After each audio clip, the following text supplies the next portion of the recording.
Now on the motor side, got a hose up here. Got a sensor coming off the exhaust. We got to find where that plugs in. Looks like there's a hose up here. I don't see any more. We have a long wire here. That's the one that goes down on the starter. The one that goes down on the starter. I'll flip around to the other side. And down bottom here, you got another hose. It's got to be lifted up and connected to something.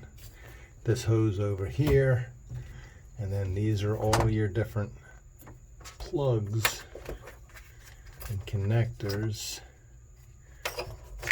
And plugs and wires, connectors.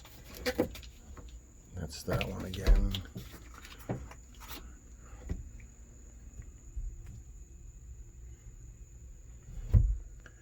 And this one down the bottom here.